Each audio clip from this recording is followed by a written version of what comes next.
Now, a slow start. Well, that's an understatement, really, isn't it, for Julen Lopetegui at West Ham? The Hammers couldn't build on their victory over Manchester United a week ago. They lost 3-0 against Nottingham Forest. Edson Alvarez was sent off at the City Ground. Will things improve, or is Lopetegui's reign set to be a short one? Joining us now is a man who's got the Hammers at heart. A very good morning to Tony Cottee. Morning, TC.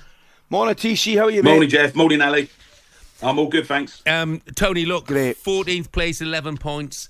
This time last season, they had a few points more. They had 14 points, but of course there's been huge investment since then.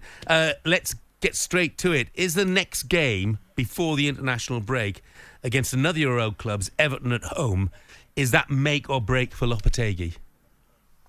Normally I would say yes, Jeff, but I think the one thing that you can say about David Sullivan over the course of his, 14-year reign, he's always been very loyal to his managers, and I don't think that David Sullivan would want to sack Lopetegui. I think there's a lot of sort of worry amongst the fans. I think, I've been on before, Jeff, my feelings about Lopetegui. It wasn't the man for me, and I don't believe he should have been given the job in the first place, but is it a must-win? You've got to say it probably is, but it's been a must-win for the last two home games. They had to beat Man United, they did. They had to beat Ipswich, they did. So, to be so early in the season having must-win games seems a bit crazy to me. But, they've got to get results, Jeff. There was a lot of money spent, as you said, 120 million, whatever was spent in the summer, and they need to start getting results. And the performance at Forest, I watched the game, it was unacceptable.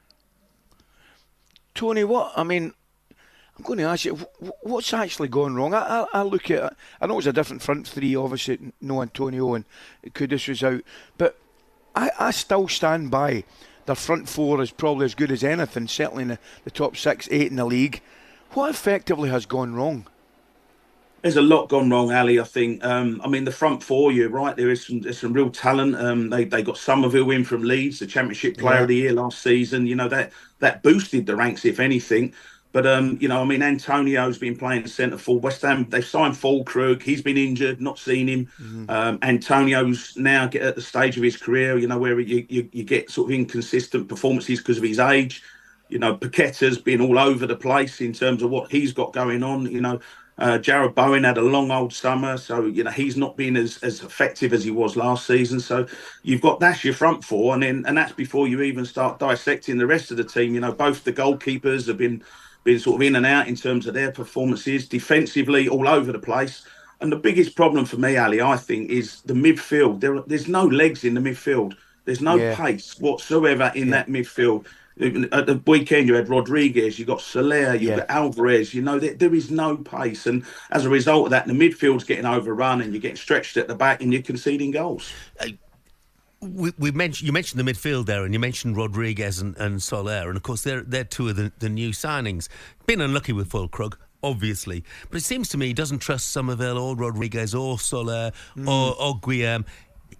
Should the finger be pointed at whoever has signed those players? In other words, is this down to bad recruitment as much as it is to management?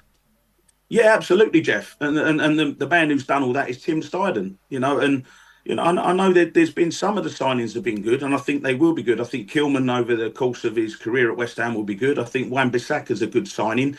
If you get him to play in the right position, I'm not sure pushing him on and getting him too far forward as a wing back and playing him in field. He's a right back, and you've got to play him in his best position. I think some of it will be a good signing. But with regards to the other 7, Jeff, you're quite right. The recruitment's not been good enough, and that's down to Tim Steidten. He was given carte blanche from David Sullivan to go out and sign players, and the two I think are key. Goalkeeper, and you need a centre forward who's going to score goals. And West Ham spent lots of money without signing any players in those two positions. TC, what about Everton, mate? A really sore one at the weekend, because I think they're the kind of games I expect Everton to take something from, and I expect them. I think they're okay. I think they'll pick up enough points at home, but that was a sore one at the weekend, mate. It was, Ali, but let's not forget they've had a little run of form, didn't they? Was it 4 or 5 unbeaten? So they did pick up their results. It's a difficult one for Everton. I think it's one of those seasons for Everton and for West Ham, I might add as well, Ali. I don't think a lot's going to happen. I think they're going to end up sort of between 10th and 15th in the Premier League. Yeah. If you're very lucky, you might get an FA Cup run, but it's more so from Everton's point of view in a way, because they've got the new stadium coming next season. They have to be in the Premier League for next season with that new stadium. So I think it'd be a tough game for West Ham and for Everton. If you get me to sit on the fence, it'd possibly be a draw. But, I mean, that's not good enough for West Ham. West Ham need to win, and Everton certainly don't need to lose. So I'm going to the game as always. I'm looking for it. It's TC, mate. Have a great day. Thanks for joining us. Great to see you, mate. Cheers, Jeff. Cheers, Ali. Speak soon. All the best, mate. Jim, the West Ham fan.